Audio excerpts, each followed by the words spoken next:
Ayo. Bam! Come on. Now, was that a smart idea? Yes, it was. Oh! Well, that certainly wasn't.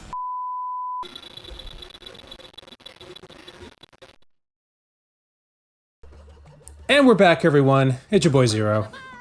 Welcome back. I'm Nanners. What's up? What's up? That's right. I'm gonna go ahead and change these costumes again because we're going to the future. Oh, look at that. We Yes, finally made it to the future. It doesn't even tell you what year it is. that's right.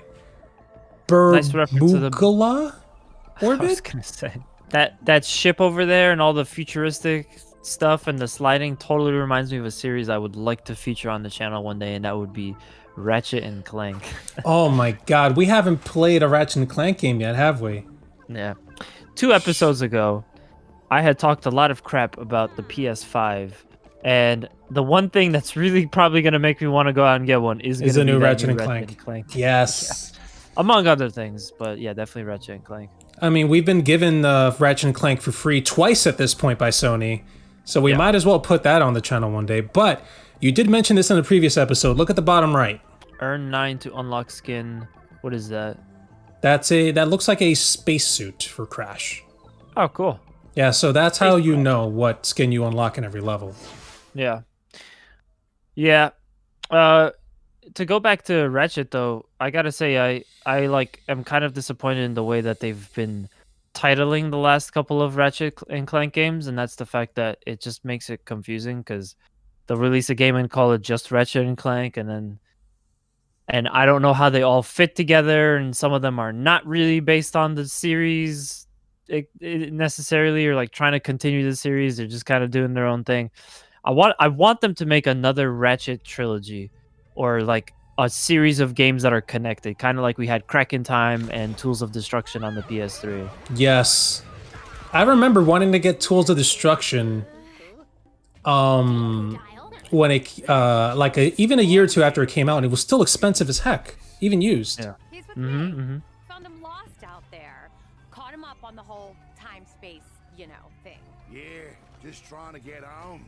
I was enjoying the retired life, see? Got it. Our bad guys had to change a heart too. Bad guy?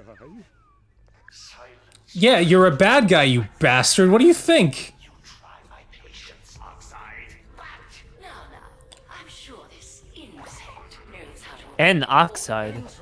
Nitrous oxide. to planet Yeah, that's what I was gonna Be say. on the lookout for ships approaching the rift generator. We can't afford any unwanted. Notice the two teal people behind oxide. You manage our affairs with such poise. Naturally, as do you. Yeah, I don't know anything about Crash, but there kind of seems to be something going on where Barf. are they like from the different games or something? Remember, we're talking about different dimensions here. So, for those of you who paid attention, because I almost missed it actually. Tawna and I think it was Cortex. They both pointed. They pointed at Entropy, but they were pointing at the different ones. Tawna pointing at the female Entropy. She is from her universe, and Cortex pointing at the one from our universe. So basically, Say our universe, but yes, okay. yeah, that you know what I meant. So also, this is the power of the mask, by the way. The new cool. mask we got last time. You see him on the back right there? Sorry, there you go. You see him? Now we're really playing Ratchet and Clank. You can change the flow of gravity, which I freaking love because it creates a lot of awesome puzzles. So, as I was saying, Entropy found himself from the other universe. It just turned out that he ended up being female in the other universe. Oh, and so he was kind of... So when Entropy was hitting on the other Entropy, it was weird because it was Entropy hitting on himself / herself. Exactly. Okay, I got you. Wow, that's kind of weird, but all right. It's weird as hell, but is it really weird? Because imagine, because people do this all the time. We've all done this. We all looked ourselves in the mirror, dressed up real nice, and been all like, "Ooh, I look good." Like we've all done that at some point in our life. So is it really that different if you meet your other self from a different universe, but it just turns out to be female? Alright, I am totally not following this conversation anymore. But yeah, no, It's creepy as hell, though. You're not wrong. It's still weird. I was just trying to play devil's advocate. Right, I was trying to think where I saw that before. I saw that kind of same setup somewhere else, and I definitely have to admit it was pretty funny that the way that they pulled it off. I just wish I had known that since I didn't know they were technically speaking the same person. And then Dingo Dal was laughing. That was pretty cool. Yeah, he was. I'd probably be the one laughing too, but also creeped out. But no, it took me a few seconds while watching to realize what the heck was actually happening. Also, this scene right here that we just passed, going up the elevator, they did that a lot in Crash 2, and it brings me back. Oh, I love this. Tell me that's not cool. Hey. Yeah, I guess we could say that in this episode they took self-love to another level. And we've always been told to love yourself, but I guess Entropy took it a little farther. Entropy. You know, I gotta throw down here and maybe lose the respect of some of our viewers. But what does the word entropy mean? Oh, okay. Yeah. So if you don't know, I'll look it up. I want to make sure what it is because it keeps coming up. I'm like, oh yeah, entropy. Oh yeah, entropy. Wait, what does entropy mean? So probably know that. Entropy was introduced in Crash 3, and his name actually, I used to think it meant trophy, so I used to call him N.Tropy when I was younger. Because you didn't know the word. I didn't know the word. Entropy is literally not the idea, but more like what, oh shit, I shouldn't have double jumped. I'm so used to normal gravity. Is the idea of things breaking down over time. So, okay. let's say you build a house, it's nice and sturdy, but then entropy takes over, and the house starts to fall apart over the centuries. That is entropy. It breaks down. Yes. It's like a balloon with too much air. Sorry, I had to throw that Futurama reference in one. Yeah, I get that. I could totally see why that's his thing too. So there you go. Whew. Pull that off. This was the educational Two Stupid Gamers episode. Now, trust me, I didn't know what entropy meant until college. And that's when I was like, oh, that's why they call them entropy. Yeah, I definitely heard it for sure. But that's cool though. Like, who says video games can't teach you stuff? Oh no, they really do. A lot of games are a learning experience and also a good story that you can interact with, which is why I prefer games to... Now, I might get some hate from this as well, but it's also why I prefer games to books. Everybody does, but yeah. That's because everybody's just going towards the thing that's more immediately satisfying. But yeah, I like books as much as the next guy. It's hard to compete. It's hard to compete with something that you can interact with. You have a say. There's music to it. Oh, I should have. Yeah, I'm supposed to go to the next wall. I gotta say though, I'm loving this level a lot. Right? One of the best designed levels in this game. It really is very Ratchet and Clank-esque, but it's just nice. It's cool. It's all futuristic. Oh, that was an accident. You almost died. It's great. It's the best. It's the greatest. Oh god, there's a reason why I like this game so much, you know? Ooh! I wasn't supposed to jump back. Okay, I get it now.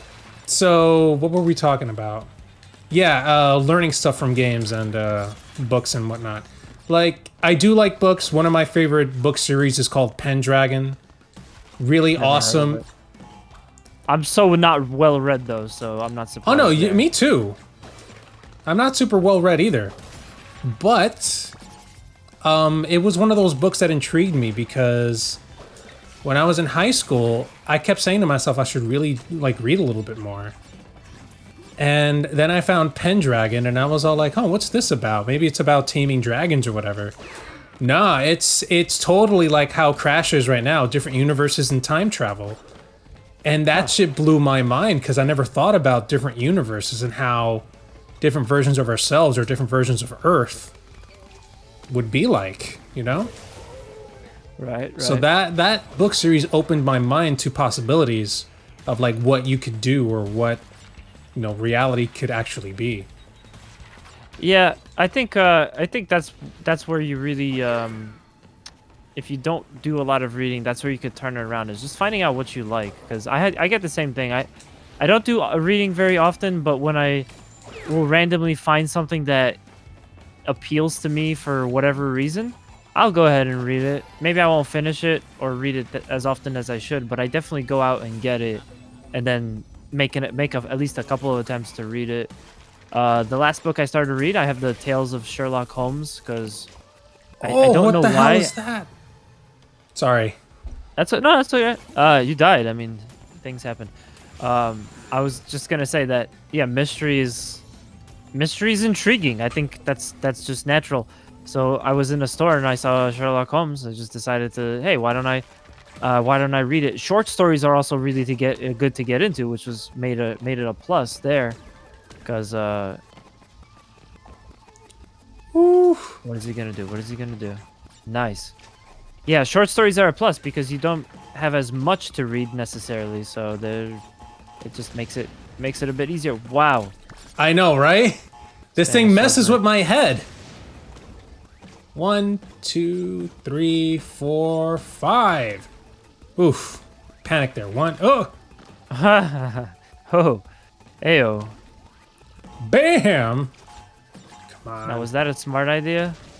Yes, it was. Oh. Well, that certainly wasn't. I stuck too close to the wall. This is my last attempt. Ah, my yeah, historical is definitely my thing too. I like reading about history. I had a relative who gave me a book from her from her boss.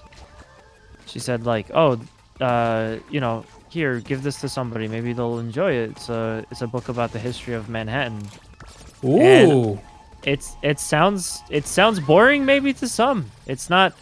There's no alternate realities. There's no this, but this is actually according to what the book said. It was well researched, and they actually looked up a lot of information about Manhattan. So it was super intriguing for me.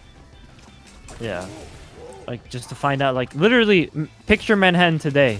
Now picture it 200 years ago or something like that. Oh yeah, no, it doesn't resemble. It's a completely different thing.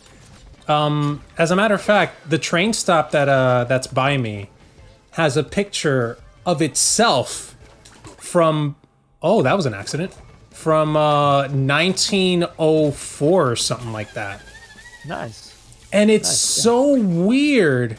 Maybe not 1904, maybe more like 1924, but it's so weird how different things looked. Well, considering it's the MTA, it's not that different from 1924. Hey-o. But no, I see exactly what you mean, and learning a little bit. Let's not lie to all the non-New Yorkers. Indeed. No, but I do see what you mean. Like, it's interesting to learn about a place that you frequent or a place that you live. Yeah. You know? Mm-hmm. Oh yeah. I mean, you know, I don't talk about this a lot on the I don't talk about this a lot on the podcast. This isn't a podcast. But yeah. I like watching NASCAR. It's something that randomly I got into because of just watching kind of like a documentary style video somebody made on YouTube. What the fuck is wrong with me? I don't know. That's a good question. I ask that every day. But yeah, I think I mentioned this in one of our videos, but I got to go to one of the racetracks, and in the gift shop they had a book about it, and it's like, again, to most people, a book about history is probably like about as interesting as watching paint dry. But I really like that. You would think, oh, so it's just gonna give you stats on racing. It's gonna talk. No, the track has a very interesting upbringing. How it like almost never happened, like all the crazy shit that happened, all the crazy stuff that almost put them out of business because of shady 80s race motorsports dealings. The fact that they had one of the largest they had one of the largest musical festivals on the East Coast at the time. That also almost put them out of business because it caused a lot of problems. So it's just like, yeah, you guys, you never know what you're gonna learn until you go out and just like look up stuff. Like, hey, what was going on in this place 50 years ago, 60 years ago? You might be surprised. Thank God they gave me a pity continue box.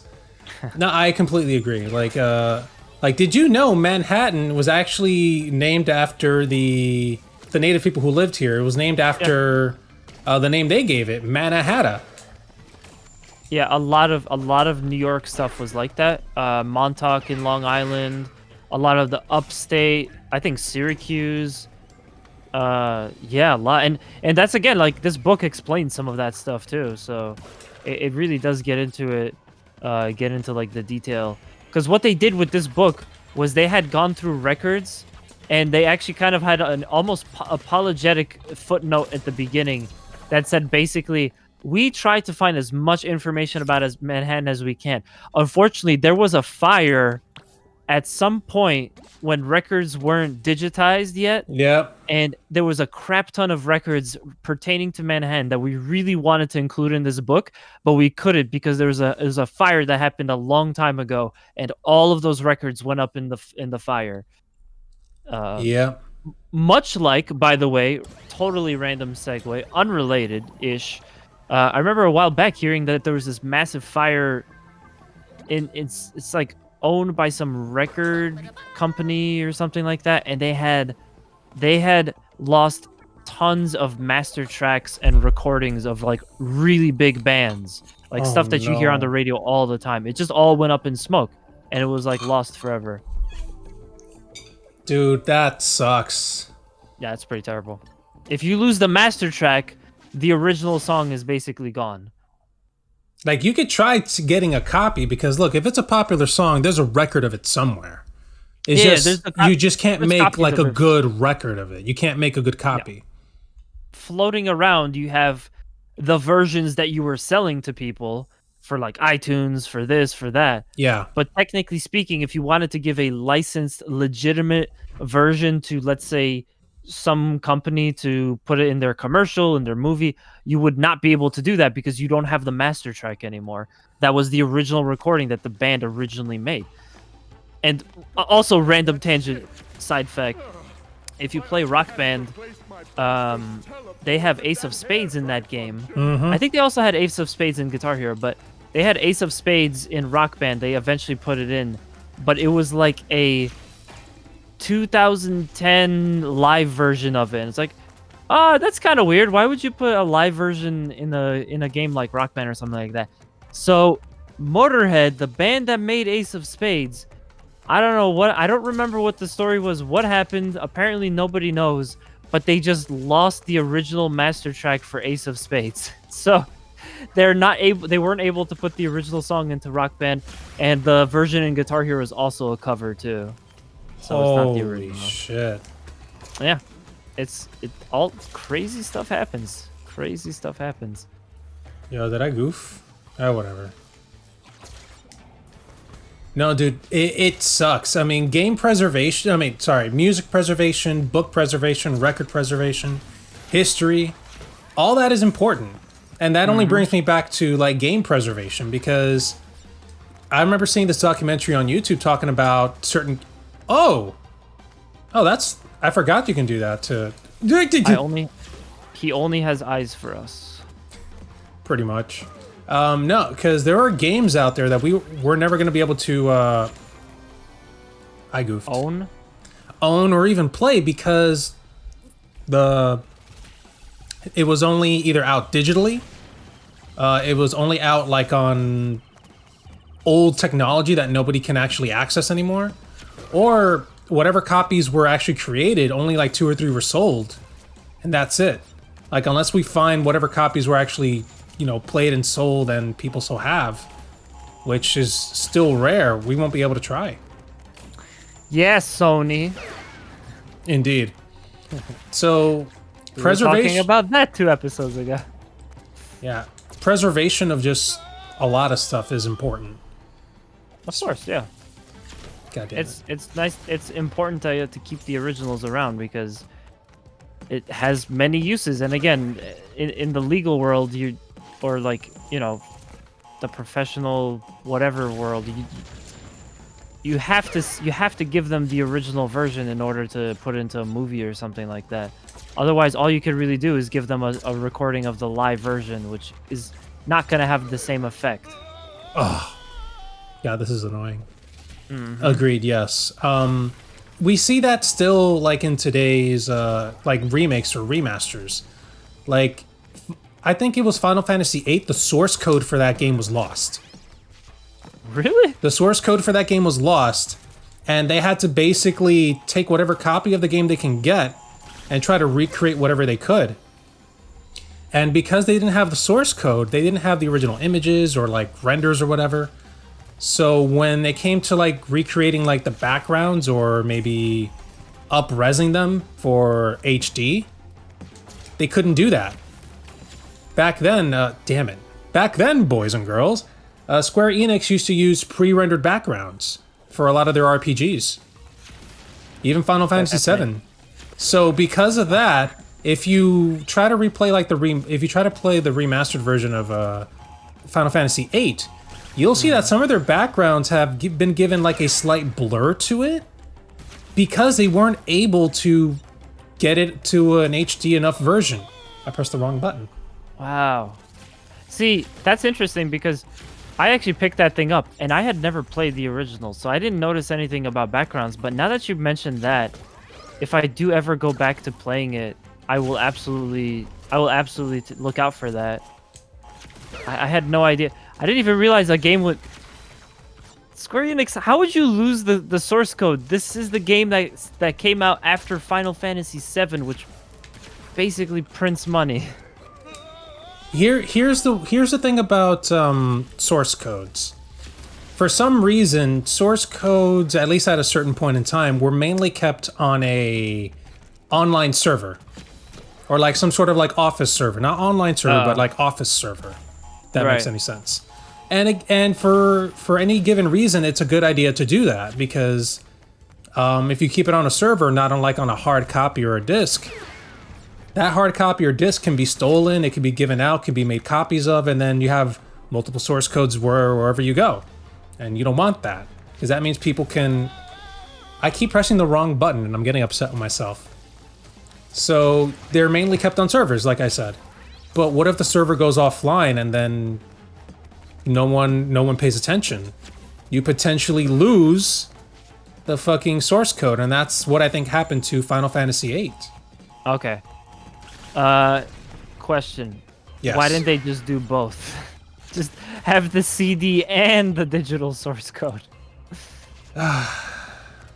I think seems like a bad idea. 2020 hindsight is 2020.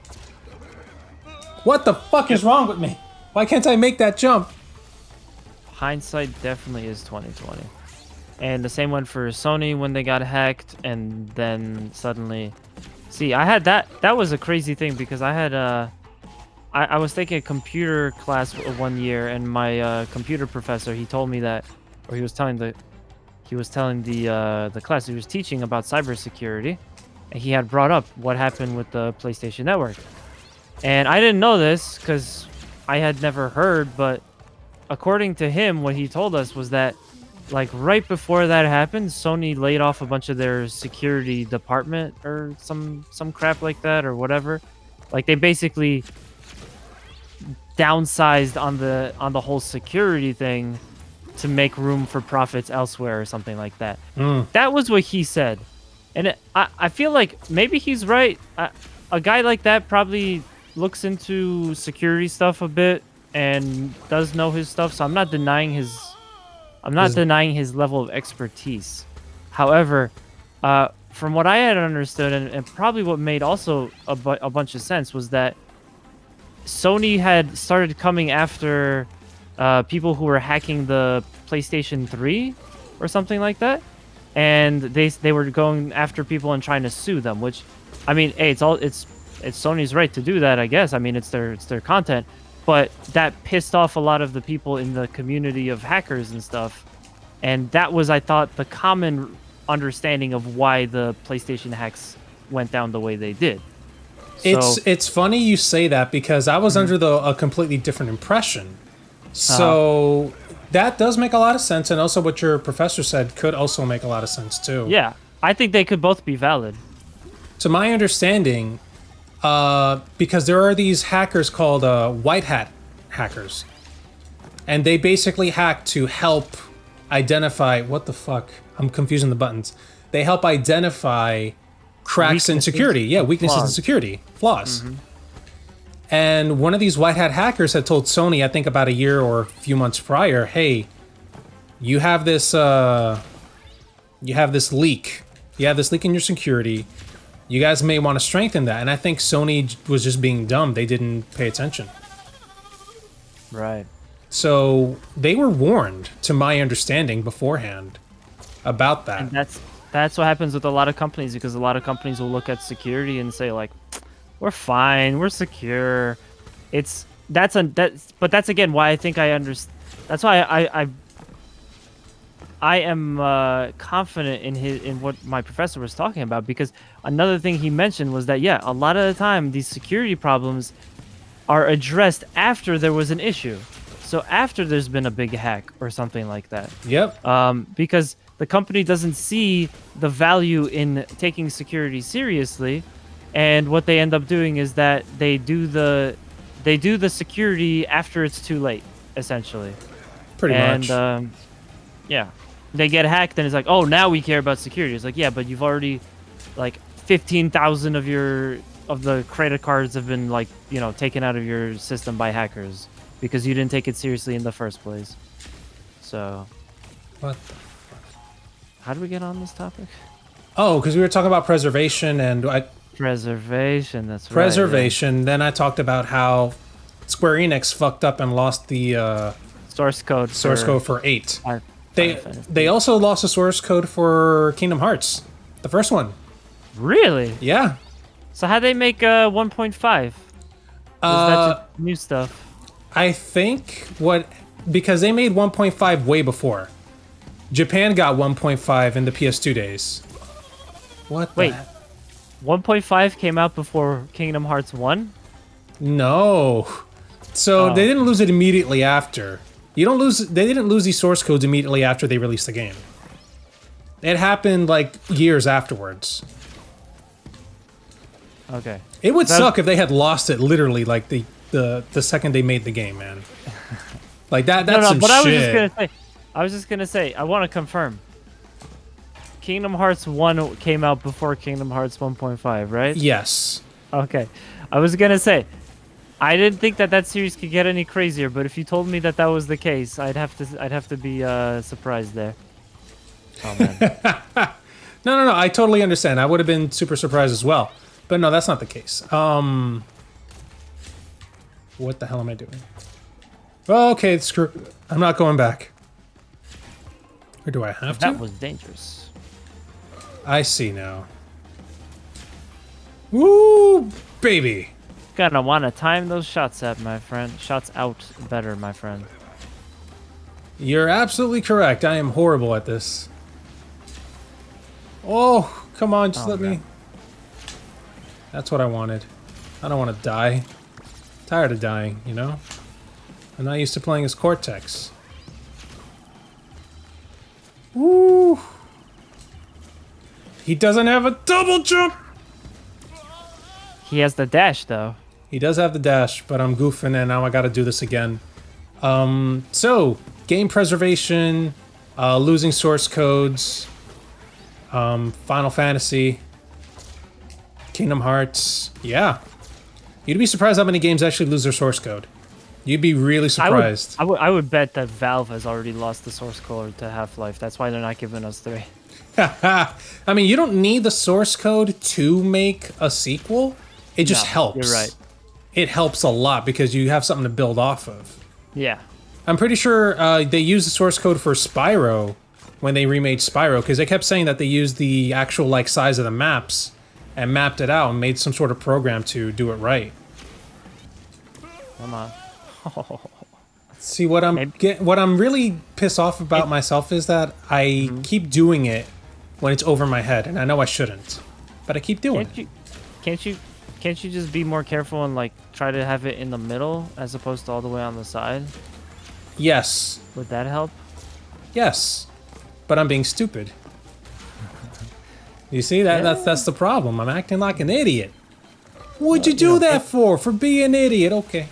Being stupid on this channel may not be a problem. It might just be part of the resume. It really is, actually. You want to be a part of this channel, you gotta act like an idiot, which is practically everyone on this goddamn planet. Hey, speaking of events, yeah, we're always looking for somebody to help us out with those. So you could actually put TSG on your resume if you wanted to one day. Ha ha! Just help out with filming or something like that.